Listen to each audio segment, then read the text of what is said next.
50 രൂപയ്ക്ക് എന്താ പറയുക വരുമാനം ഉണ്ടായിരുന്നു. ഒരു ദിവസം 50 രൂപ മാത്രം വരുമാനം കിട്ടിയിരുന്ന ഒരു സ്റ്റേജിലൊക്കെ സഹായിക്കാനും എന്താ പറയുക ബാക്ക് സ്റ്റേജിൽ കർട്ടൻ വലിക്കാനും അങ്ങനെയൊക്കെ നിന്നിരുന്ന ആ ഒരു പയ്യനിൽ നിന്നും ഇന്നിപ്പോൾ ഏകദേശം 150-200 കോടിയൊക്കെ ഒരു സിനിമയ്ക്ക് അത് പ്രോഫിറ്റ് ഷെയർ ഉൾപ്പെടെ ഒരു സിനിമയ്ക്ക് വാങ്ങാൻ കെൽപ്പുള്ള ഒരു രീതിയിലോട്ടാണ് യാഷിൻ്റെ വളർച്ച. പിന്നെ രാധിക പണ്ഡിറ്റ് അന്ന് സീരിയൽസിൽ അഭിനയിച്ചു, പിന്നീട് യാഷ് സിനിമയിൽ വന്നു കഴിഞ്ഞപ്പോൾ യാഷിൻ്റെ കൂടെ അഭിനയിച്ചു. പിന്നെ എന്താ പറയുക യാഷിൻ്റെ ലൈഫ് പാർട്ട്ണറായിട്ട് മാറി, 2 കുട്ടികളുണ്ട്. അപ്പോൾ സന്തുഷ്ടമായിട്ടുള്ളൊരു കുടുംബജീവിതം, ഒരു എന്താ പറയുക യാഷിൻ്റെ ഒരു ഭയങ്കര സപ്പോർട്ടിങ് പില്ലറായിട്ട് തന്നെ ഇവരൊക്കെ കൂടെയുണ്ട്. ഇപ്പോൾ എന്തായാലും 2022 KGF 2 ഇറങ്ങി. അത് കഴിഞ്ഞിട്ട് ഇപ്പോൾ 4 വർഷമായി.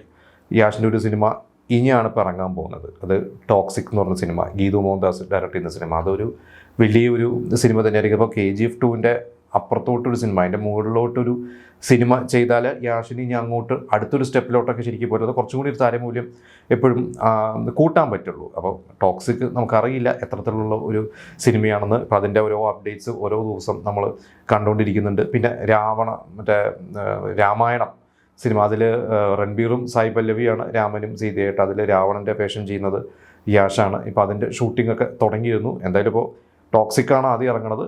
ടോക്സിക് നമുക്ക് നോക്കാം യാഷിൻ്റെ ഒരു ലൈഫ്. കാരണം ഇത്ര വർഷം ബ്രേക്ക് എടുത്തിട്ട് ഒരു നടൻ അങ്ങനെ ഒരു സിനിമ ചെയ്തിട്ടില്ല. ഏതൊരു താരമായാലും എനിക്ക് തോന്നുന്നു അവരൊരു 2 വർഷമൊക്കെ, രജനീകാന്ത് പോലും ഒരു 3 വർഷമൊക്കെ ഗ്യാപ്പ് എടുത്തിട്ടുണ്ട്. പക്ഷേ 4 വർഷം ഗ്യാപ്പ് എടുത്തിട്ട് ഒരു സിനിമ റിലീസ് എന്ന് പറയുന്നത് ഒരു ഭയങ്കര റിസ്ക്കിയാണ്. എന്നാൽ അത് അത്രത്തെ ഭയങ്കര ഹൈപ്പുമാണ്. അപ്പോൾ എന്തായാലും ഇന്നിപ്പോൾ 40 വയസ്സായി, ഇനി അങ്ങോട്ട് ഒരുപാട് സഞ്ചരിക്കാനുണ്ട്. ശരിക്കും 40 കഴിഞ്ഞിട്ടുള്ള യാഷിൻ്റെ എന്താ പറയുക 40ാമത്തെ വയസ്സിലാണ് ഈ ഒരു ടോക്സിക് ഇറങ്ങണം. ഒരു 20ാമത്തെ വയസ്സിൽ സീരിയലിൽ തുടങ്ങിയ യാഷ് ഇപ്പോൾ 40ാമത്തെ വയസ്സിൽ ഒരു വലിയൊരു എന്താ പറയുക സൂപ്പർ സ്റ്റാറായിട്ട് ഇപ്പോൾ ഭരിച്ചുകൊണ്ടിരിക്കുകയാണ്. ഇൻഡസ്ട്രി തന്നെ ഭരിച്ചുകൊണ്ടിരിക്കുകയാണ്. കന്നഡ സിനിമയെ തന്നെ എവിടെ കൊണ്ടെത്തിച്ച ഒരു സിനിമയുടെ ഭാഗമാണ് യാഷ്.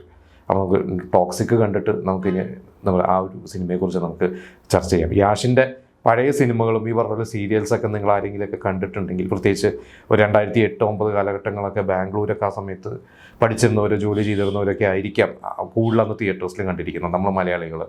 അതിൽ നിങ്ങൾ അങ്ങനെ ഏതെങ്കിലും സിനിമകൾ കണ്ടിട്ടുണ്ടെങ്കിൽ അതിനെക്കുറിച്ചും നമുക്ക് കമൻറ്റ് ചെയ്യാം.